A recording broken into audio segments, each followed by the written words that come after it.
Konsolidasi berminggu-minggu, berhari-hari membuat BTC sangat-sangat slow dan membuat para trader bingung serta bosan. Ini apakah akan terjadi suatu pergerakan yang gede atau yang kita sebut sebagai big move ya, pergerakan gede, dan apakah memang tidak ada pergerakan lagi. Dan inilah akhirnya di 2025 ini, karena udah dari 2023 dipuasin BTC-nya ya. BTC-nya puas 15.000 sampai 109.000. Nah, jadi kalau kita perhatikan sebenarnya di sini udah mulai kelihatan ada pola seperti symmetrical triangle. Yang mana ending dari symmetrical ini akan menghasilkan pola pergerakan yang breakout. Tapi apakah altcoin juga akan mengalami pergerakan atau breakout ini? Ya, kita sama-sama menunggu dan menantikan. Tapi yang jelas ini polanya akan kita tunggu setelah selesai Imlek di tanggal 29. Dan di sini aku mau kasih lihat data-data, tapi sebelumnya kita lihat dulu secara historical. Oke? Nah, kalau BTC naik, kemungkinan dia akan balik lagi ke sekitar area 106 107. Kenapa? Liquidity map, bukan liquidity map, Fibo-nya di sana. Ya, Fibo-nya tuh di sana. Jadi ya possible atau kemungkinan besar untuk nge-swap ke area sana. Dan kalaupun turun itu akan mungkin di area sekitar 101.000 sampai 102.000 untuk nyusul wick-wick yang ada di bawah ini gitu, shadow-shadow di bawah. Nah, tapi untuk sekarang harga itu lumayan bagus. Kenapa? Ya karena dia ketahan sama si EMA 50-nya ini.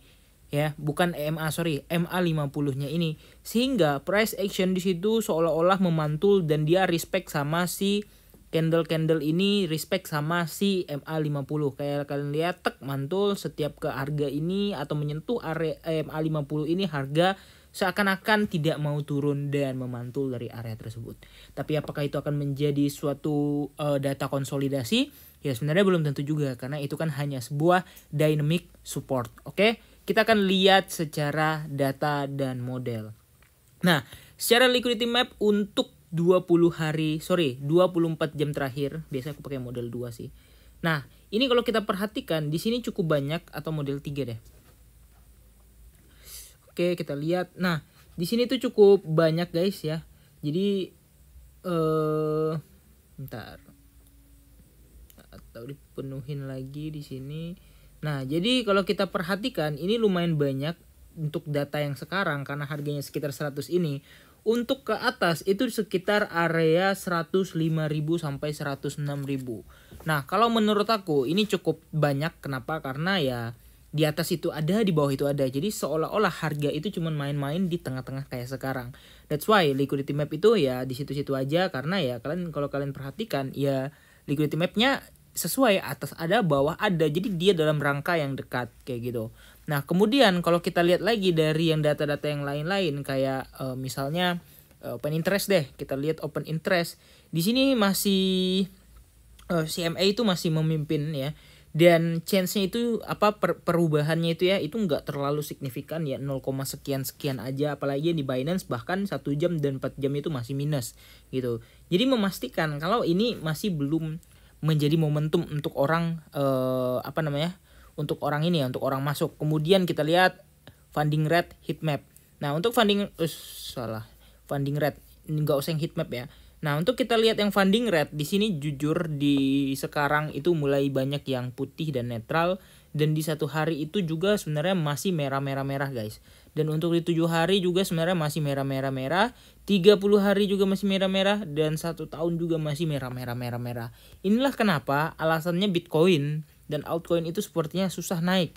Dan aku nggak tahu apa yang menyebabkan altcoin lain itu pada merah-merah semua. Kenapa? Karena mereka kan sebenarnya round trip ya, udah dibikin naik, diturunin lagi. Dan sebenarnya ya hanya alt berfundamental atau alt yang masih masih kuat gitu ya di pom-pomnya, itu doang yang naik untuk sementara waktu. Ya kalau kita perhatikan juga ya kurang lebih akan sama. Ya gimana menurut kalian? Ya kalau menurut aku ya kira-kira tuh bakal kayak gitu.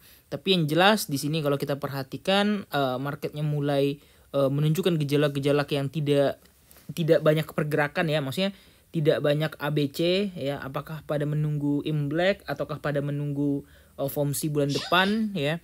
Nah, kita akan lihat, oke. Jadi kira-kira kayak gitu aja ya, liquidity mapnya menunjukkan tadi atas bawah itu dekat, jadi sehingga kemungkinan pergerakan dalam waktu dekat itu nggak ada yang terlalu signifikan atau misalnya terbang jauh-jauh ya, paling sideways di situ-situ aja. Oke, kira-kira gitu aja. Jangan lupa untuk like dan subscribe. Makasih udah nonton video ini, see you next video, bye bye.